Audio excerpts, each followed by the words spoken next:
Hello à toute l'église de la Riviera, j'espère que vous allez bien. On se retrouve pour une capsule spéciale Noël. Et on va voir ensemble le texte de Matthieu chapitre 2 au verset 2 qui nous parle des mages qui vont arriver à Jérusalem. Et le texte va dire que lorsqu'ils vont arriver, ils vont dire: où est le roi des Juifs qui vient de naître? Nous avons suivi son étoile en Orient et nous sommes venus pour l'adorer. On sait que les mages vont suivre cette étoile qui va les conduire à Bethléem, la maison du pain, là où est né Jésus. Et on sait que dans l'Ancien Testament, dans Nombre 24 au verset 17, Balaam va parler de cette étoile et il dira: je le vois, mais non maintenant, un astre sort de Jacob.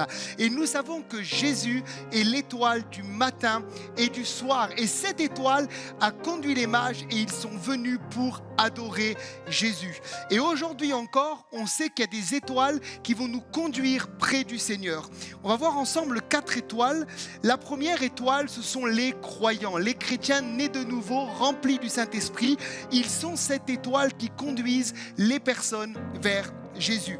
Et Paul dira dans Galates 2, verset 24, « Ce n'est plus moi qui vis, mais c'est le Christ qui vit en moi. » Donc un chrétien qui laisse vivre Jésus en lui et qui permet à la vie de Christ de grandir en lui est comme une étoile qui va conduire les personnes vers Jésus qui est le Messie.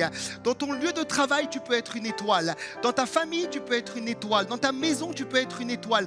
Par ta douceur, par ta joie, par ta paix, tu peux conduire quelqu'un à Jésus. Je me rappelle de ce témoignage de Reinhard Bonnke qui un jour disait qu'il va acheter un piano pour une conférence ou pour une réunion de réveil. Et alors qu'il achète le piano, l'homme lui dit: mais monsieur, il y a quelque chose qui se passe, quand je vois vos yeux, je vois Jésus à travers vous. Et cet homme-là est né de nouveau, il s'est converti. Reinhard Bonnke a été une étoile pour cette personne-là. Sois une étoile pour quelqu'un en cette période de Noël. La deuxième étoile, c'est la parole de Dieu. Elle conduit les hommes et les femmes à Jésus. Et dans 1 Corinthiens 1, 18, il est dit que la prédication de la croix est une puissance. Lorsque nous prêchons le message de l'évangile, c'est comme une étoile qui va amener les personnes à rencontrer le Seigneur. Ça peut toucher un cœur, convaincre de péché, guérir une vie, délivrer, sauver. J'aimerais t'encourager pendant cette période de Noël à prêcher le plein évangile, à prêcher la parole de Dieu. Ça peut amener quelqu'un à Jésus. Alléluia. La parole de Dieu est la vérité et Jésus est la parole qui a été faite chair. Il a marché parmi les hommes et il nous a sauvés. Alléluia. La troisième étoile, je l'ai appelée l'étoile des dons spirituels. On sait que les dons peuvent également conduire vers Jésus. Et dans 1 Corinthiens 12 au verset 3, il est dit: nul ne peut dire que Jésus est Seigneur si ce n'est par le Saint-Esprit. Donc un don va conduire les gens à Jésus le Messie. Et la Bible parle des 9 dons spirituels. Ce sont des étoiles. Combien de gens nous disent qu'ils sont rentrés dans cette maison ou dans une église et un don spirituel a été comme une étoile qui les a conduits au Seigneur. Je me rappelle ce témoignage de cet homme qui disait qu'un jour, alors qu'il rentre dans une église, il entend un parler en langue. Il est juif, il ne connaît pas le christianisme ni Jésus et il comprend parfaitement l'hébreu. Il y a une interprétation qui est donnée et c'était mot pour mot ce qui était dit dans l'hébreu. Et il a donné sa vie à Jésus. Il est aujourd'hui pasteur en Israël. Les dons spirituels sont des étoiles qui conduisent les hommes et les femmes vers Jésus. Et enfin, la dernière étoile, la 4e étoile, c'est les rêves et les visions. Et dans Job 33, verset 15, il est dit que Dieu parle par des rêves, il parle par des visions nocturnes. Et le récit de la nativité est un récit où il y a des visions. On sait que Joseph va parler, ou un ange va parler à Joseph, il va avoir un songe pour lui dire que Marie, l'enfant qu'elle a, elle l'a bien reçu par la grâce de Dieu et non pas en connaissant un homme. On sait qu'un songe va également lui dire d'aller se réfugier en Égypte pour cacher l'enfant Jésus. Oui, Dieu parle par des songes.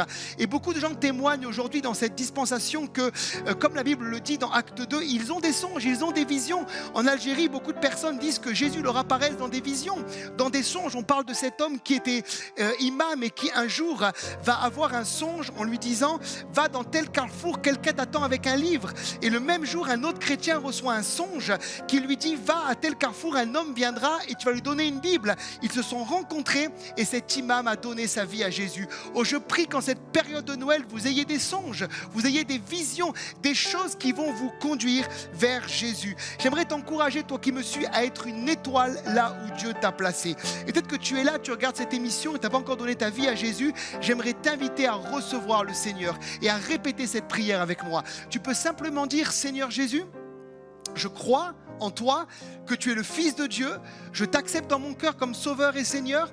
Viens pardonner mes péchés. Tu es le Messie, tu es l'astre brillant et tu es venu pour nous sauver. Je te donne ma vie, je te donne mon cœur.